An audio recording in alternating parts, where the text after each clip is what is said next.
આપણે જોતા હોઈશું ઘણા લોકો અસંખ્ય આપણે આજુબાજુમાં હોય, કુટુંબ પરિવારમાં હોય, સગા વાલામાં હોય, સાયકલનો વેત ન હોય અને અમુક સમય થાય તો ગાડીને બંગલા થવા મળે. કાંઈક તો ઈશ્વરની કૃપા હશે ને. બાકી કરવા વાળા તો એમ કે ચોરી કરવા જાય છે રાત્રે તો પણ તે એમ કે કરોડપતિ નથી બનતા. એટલે એવું નથી કે ખરાબ રસ્તો તમે પકડો અને ફટાફટ રૂપિયા વાળા બની જાઓ, તેવું નથી હોતું. હંમેશા નીતિથી ચાલો, સત્કર્મથી ચાલો. ભગવાન મહાદેવ તમારી આંખ ઉઘાડી દે અને ભગવાન મહાદેવ જયારે આપણે આંખ ઉઘાડી દે ને ત્યારે આપણને સુખોની પ્રાપ્તિ થવા મળે છે. જે પણ આપણી મહેચ્છા હોય તે પરિપૂર્ણ થવા મળે છે. એટલે નિત્ય નિત્ય ભગવાન મહાદેવનું આરાધન કરવું, જો આપણે આપણા વિધાતાએ લખેલા ભાગ્યમાં ફેરફાર કરવો હોય તો. બાકી તમારે ફેરફાર નથી જ કરવો, શિવ સ્મરણ નથી જ કરવું, તો હજારો જીવડાઓ આ ધરતી પર ખદબદી અને મૃત્યુ પામે જ છે. તે રીતે આપણે પણ મૃત્યુ થઈ જવાનું જ છે, કારણ કે સમય ચક્ર છે તે તો ફરતું રહેવાનું જ છે. પણ જે લોકોને, જે વ્યક્તિને એમ કે સુખ ભોગવીને જવું છે તેને તો મહાદેવના શરણે જવું જ પડશે, તેને તો મહાદેવનું ભજન કરવું જ પડશે. તેની ભગવાન મહાદેવ વગર આ કળીકાળમાં ઉધાર જ નથી.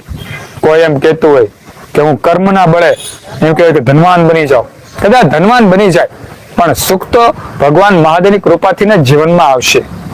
એની કૃપા, તેરી કૃપા બિના ના हिले એક હી અણુ, લે તે સાસ તેરી દયા છે તનુ તનુ. આ જે કડી છે ઋષિ મુનિઓ ભજનમાં લખી ગયા છે, પુરાણોમાં લખી ગયા છે, તે ખોટું નથી. તેરી કૃપા બિના ના हिले એક હી અણુ. એક નાનામાં નાનો અણુ હોય, કણ હોય ને તો એની કૃપા વગર હલતું નથી. લેતે હે સાસ તેરી કૃપા છે તનુ તનુ. જેટલા પણ જીવ છે સંસારના, ખાલી મનુષ્ય નહીં, નાનામાં નાનો કીડી હોય, મોટામાં મોટો હાથી હોય, જે કોઈ જીવડાઓ આ ધરતી ઉપર શ્વાસ લે છે ને તે તેની કૃપાથી ને શ્વાસ લે છે. એક પણ શ્વાસ વધારે પણ નથી લઈ શકતા. જો ભગવાન મહાદેવની કૃપા હોય ને તો જ આપણે શ્વાસ લઈ શકીએ છીએ.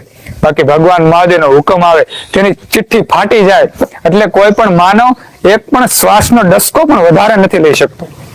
આપણા શ્વાસ પૂરા થઈ જાય એટલે વાત પૂરી થઈ જાય છે.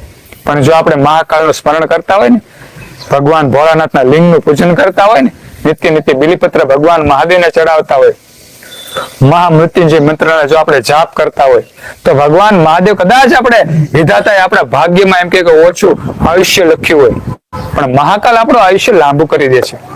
શાસ્ત્રમાં સુંદર વર્ણન છે.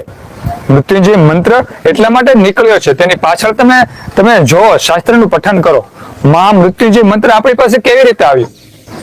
એક ઋષિ હતા, એમ કહેવાય કે ઋષિ નિત્ય નિત્ય ભગવાન મહાદેવનું આરાધન કરતા અને તેને ભગવાન મહાદેવ પાસે પુત્ર કામેચ્છા, એમ કે પુત્ર કામના માગી કે મારે પુત્ર જોઈએ છે.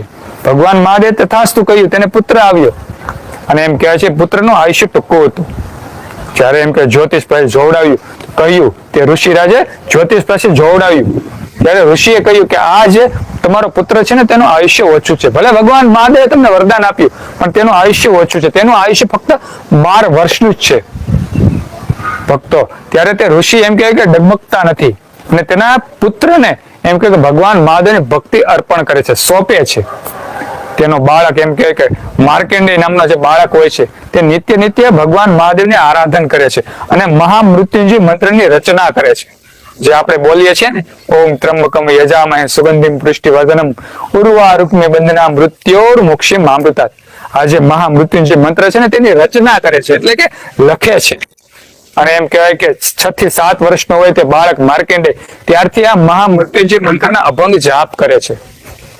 જ્યારે 12 વર્ષ પૂર્ણ થઈ જાય છે, જેવી રીતે જ્યોતિષે જોયું હોય કે આ જે બાળક છે તે 12 વર્ષે જીવશે. જેવા 12 વર્ષ પૂર્ણ થાય છે તરત જ યમરાજાના તેડા આવે છે અને તે બાળકને એમ કહેવાય કે લેવા માટે કોશિશ કરે છે, પણ તે બાળક ભગવાન મહાદેવના લિંગ પાસે ભગવાન મહાદેવનું આરાધન કરતો હોય છે.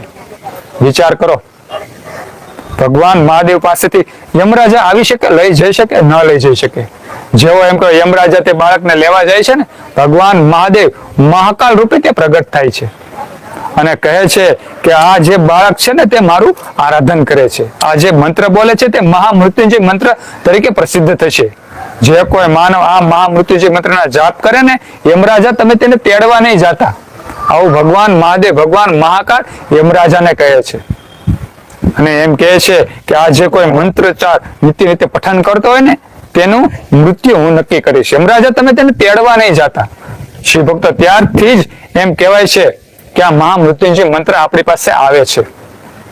અને ત્યારથી જ એમ કહેવાય છે કે જે કોઈ માનવ મહામૃત્યુંજય મંત્રનો જાપ કરે છે ને તેનું આયુષ્ય ભગવાન મહાદેવ લાંબુ કરી દે છે.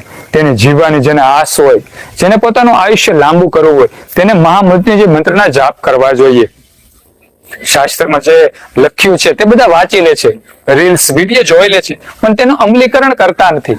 ક્યારેક તમે કરી જુઓ, 2 દિવસ 5 દિવસ, હું તો કહું અભંગ નિરંતર તમે કોઈ પણ ભગવાન મહાદેવના જાપ કરો, અભંગ કરો, નિત્ય કરો, 100% તમને ફળોની પ્રાપ્તિ થશે. એટલે ખાસ શિવભક્તો, બધા શિવભક્તો જેટલા પણ મારી સાથે લાઈવ જોડાયેલા છે, તેને મારે એટલું જ કહેવાનું કે જો આપણે આપણું આયુષ્ય લાંબુ કરવું હોય, આપણે આપણા ભાગ્યમાં જે રેખા છે, વિધાતાએ લખેલી જે રેખા છે, તેમાં જો આપણે ફેરફાર કરવો હોય તો ભગવાન મહાદેવની આરાધના કરો, નિત્ય શિવલિંગનું પૂજન કરો, નિત્ય મહામૃત્યુંજય મંત્રના જાપ કરો, ઓમ નમઃ શિવાયના જાપ કરો, હર હર મહાદેવના નાદ ગુંજાવો. 100% તમને ફળીભૂત થશે, ભગવાન મહાદેવની ઉર્જા પ્રાપ્ત થશે.